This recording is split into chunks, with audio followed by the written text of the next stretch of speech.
Hola, muchos de los objetivos que nos planteamos a lo largo de la vida queremos cumplirlos rápido y perder peso no es una excepción. Pero, ¿por qué no te lo recomiendo? Y es más, ¿por qué te recomiendo que esta pérdida sea más bien sostenida y paulatina? La razón más importante es que una pérdida rápida de peso, que suele conseguirse mediante una dieta muy restrictiva, conduce a alteraciones en tu organismo. Cuando comes poco, durante varias semanas, tu cuerpo, al que estás privando de la energía que necesita, quiere ahorrar y activa mecanismos con los que querrá compensar esta restricción calórica a la que le estás sometiendo. Pero, ¿de qué mecanismos estoy hablando? En primer lugar, se produce lo que llamamos una disminución de la tasa metabólica, es decir, que tu gasto energético diario se reduce.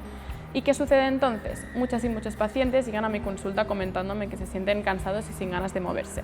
Y es que una dieta muy restrictiva dificultará tu rendimiento tanto intelectual como físico, debido a esta restricción de calorías y a posibles déficits de vitaminas y minerales. Pero las consecuencias van más allá. Como tus músculos son el tejido que más energía consume en reposo, tu cuerpo, que es muy inteligente, decidirá recortarles energía. Por lo tanto, se producirá una disminución de tu masa muscular. ¿Y qué sucede con tu grasa? Pues al encontrarte en modo ahorro, tu cuerpo aumentará los niveles de masa grasa con el objetivo de protegerse de esta privación elevada de energía. Otro mecanismo que estarás activando con esta dieta tan restrictiva es la alteración de las señales de hambre y saciedad. Es decir, se producirá un aumento de la sensación de hambre y una disminución de la sensación de saciedad, algo que te aseguro que no te interesa. Además, esta restricción energética, necesaria para perder peso rápidamente, supone un estrés para tu organismo, el cual te hará tener unos niveles más elevados de cortisol, y siento decirte que esto favorece tanto la acumulación de grasa abdominal como la resistencia a la insulina y las ganas de comer más. Y hasta aquí los mecanismos que activarás si de un día para otro decides empezar a comer pocas cantidades durante varios días o semanas. Pero debo mencionarte además otro factor muy importante,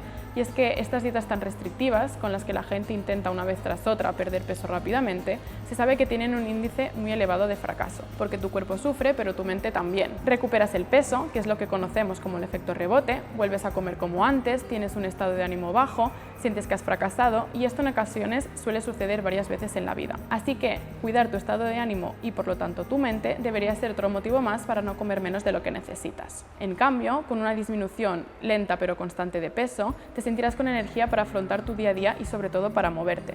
Realizar actividad física, sobre todo ejercicios de fuerza, te permitirá mantener esta masa muscular y disminuir de manera paulatina la masa grasa. Además, serás capaz de controlar tus señales de hambre y saciedad y de disminuir el estrés al que estás sometiendo al organismo en estas situaciones. También puedes aprovechar para aprender qué nutrientes debes darle a tu organismo para sentirte con energía y alcanzar tu meta de manera más saludable. Así que nada de carreras con tu peso y por lo tanto tu salud. Y si tienes dudas o te encuentras con barreras, recuerda ver nuestros vídeos sobre pérdida de peso en nuestro canal o pedir cita con alguna de las dietistas nutricionistas de Alimenta y así garantizarte llegar a tu objetivo. Gracias por ver nuestros vídeos y recuerda que comiendo bien mejoras tu salud.